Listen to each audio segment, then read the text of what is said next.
This right here is probably one of the coolest phone designs I've ever seen. This is the Vortex V3. It looks very, very similar to a Motorola Razr V3, but it runs Android and it works on 4G LTE most of the time.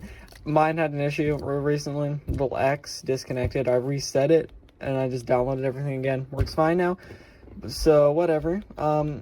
If you do get one of these, install TT9, remove everything using ADB app control, remove everything. I highly recommend removing Google Play services. The battery on this phone is not very good. It lasts only about an hour of hotspot before dying. If you use this as a dumb phone, no apps, nothing crazy like that, it lasts a few days. You know, just calls, texts, lasts a couple days, perfectly fine. I'm going to be referencing Mr. Mobile's review. He said he complained a lot about the camera. And I personally, if you want to see some shots and stuff, he had some nice ones in New York. I personally really like the aesthetic of this camera. Looks very early 2000s, very nice. The call quality is it's acceptable. The speaker has a little bit of a rattle at high volume, so it's not the best, but it's definitely good enough. As you can see, I have Before Launcher installed. I'd also highly recommend that. Works really good on the keypad. Looks great on this phone. The default 6-place launcher that comes with it isn't very good. This has 2 gigs of RAM, which on a phone like the Cat S22 wasn't enough, but on a phone like this, it is perfectly fine considering the fact you are literally going to be only running one app at a time. The build quality on this, isn't the best. Annoyingly, this isn't the most annoying things I've seen so far, is that this button, this changes the mute of the changes the whether it's muted, whether it's vibrating, whether it's off, and it's very easy to accidentally press that, you know, if you're trying to like close it, you know, open it, stuff like that. So I have missed calls because of that. And this works perfectly fine like this, like up is here, down is here, close it, up is still down, it doesn't reverse, you know. And I think it's stupid that the buttons are here because it feels very not intuitive to reach up and have to press these buttons. The performance of this phone, like I said, pretty good. The 2 gigs of RAM is perfectly good for a phone of this type. Another annoying thing I found is there's no way to turn on this outside screen with the phone closed. You know, when I had the Cat S22, I'd always just press the buttons, you know, press the volume down button, for example, to get the screen to light up to see the time, you know, stuff like that. The reception on this is pretty good, actually. It's just as good as my iPhone 11 and better than my BlackBerry. I have seen lots of people having crash issues with this phone. Personally, I've not experienced a single one of those issues. I have Discord, Google Messages, all the apps that were causing crashes. I do have notifications turned off. I just never left them on because, you know, apparently that's what was causing the crashes, possibly. I have dark mode on. People thought that was causing the crashes. Have had no problems with that. So, the thing is, for some reason, Discord calls, my microphone doesn't work. And I also can't hear the other person, so Discord calls are pretty useless. The typing experience is pretty good if you install TT9. Yeah, this phone is pretty light. It's very light. The battery in this thing is very small. It is, I believe, 1,000 milliamps, same as the ones that's like in this. And this is about, I'd say, twice as heavy as this phone. So, the SIM card was really hard to get in and out, and I've kind of dented mine a little bit, trying to get it in and out of there.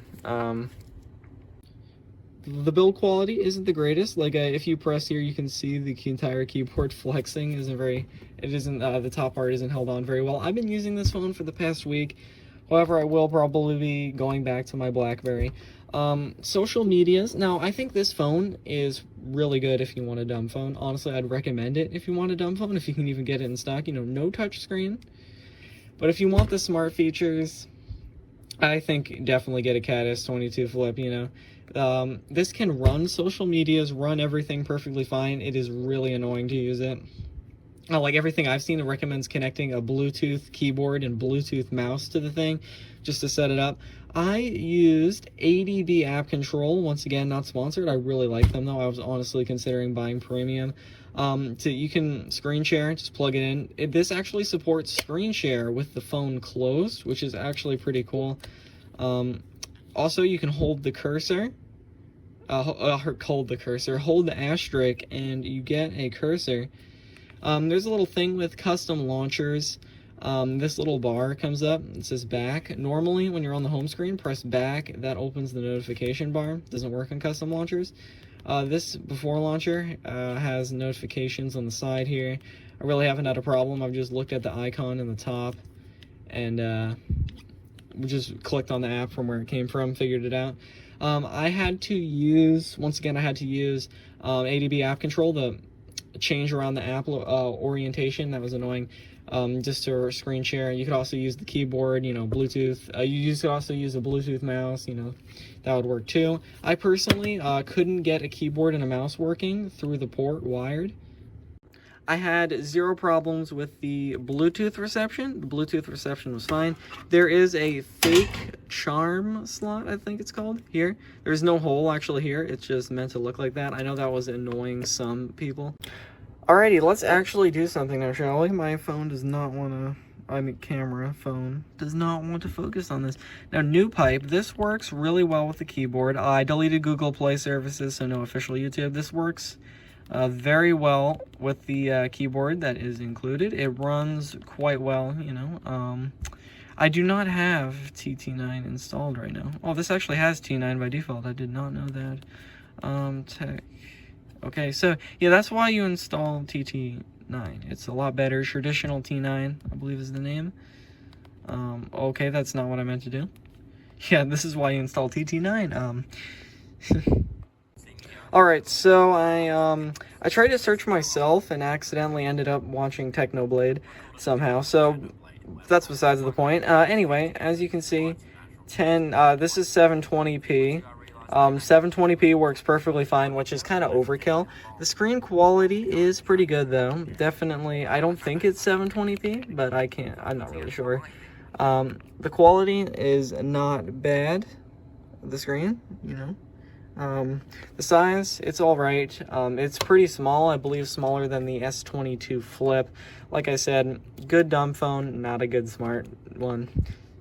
I was not actually going to be watching videos like that. I just wanted that to have podcasts, because they're on other things besides YouTube, but YouTube is the best place. It usually gets updated the fastest. So I have the APK mirror installer that works perfectly fine on here. Let's do some. Okay, so stuff like Reddit. I like on KaiOS, you hold a button, you get a scroll mode. It like scrolls through the page, like simulates a scroll. That works really well. Stuff like that, stuff like Reddit, you can't really scroll, doesn't really work correctly. It'll run it, because if you want to check notifications or something like that, it'll work, I guess. This comes with 16 gigs of storage, which is pretty good for this, because, like, you know, most flip phones are usually like 4, you know, KaiOS, because, you know, this has similar-ish specs. I'm pretty sure the CPU is different to the Cat S22, but it is a lot lighter, like this, the OS, everything like that. It's a lot lighter. You know, you're not going to be doing as much on it. There's going to be no multitasking, nothing like that. So the specs on something like this, like I said, perfectly fine. People have been having heating issues. I really have had no heating issues besides when I was using it as a hotspot to play Fortnite through GeForce Now, just for fun. It got really hot then, but other than that, no heat issues. When the phone is working, it's pretty good. I don't know. I think a flip phone might honestly not really be for me, because, you know, I kind of want to actually use a big enough screen, you know. I just like the look of them. I know I'm not trying to trying to be minimalistic or whatever, or anything like that. But if that is what your goal is, this is a very good option, you know? It kind of seems perfect. If all you want is a dumb phone, we want no apps, no touchscreen, nothing like that. Maybe, I don't know, maybe you need a bus app or something like that. WhatsApp works on here. I personally actually deleted it. I don't even use WhatsApp, so But yeah, if all you want is a very basic phone, you want to take all the apps off of it, you want to do some messing around, this is a pretty good phone for the $40 it costs anyway. You know, the build quality, not great, but does it work? Does it call? Does it text? For me, it does, at least. There's a lot of issues with this phone. You know, if you can get this thing working, I'd say it's pretty good. It's out of stock on Amazon right now, so yeah, there's a lot of issues. You know, the crashes, personally, I haven't experienced any, but apparently they're very common. The issue I had where it just randomly stopped working with mobile data for a little while. I had to factory reset it. It was annoying.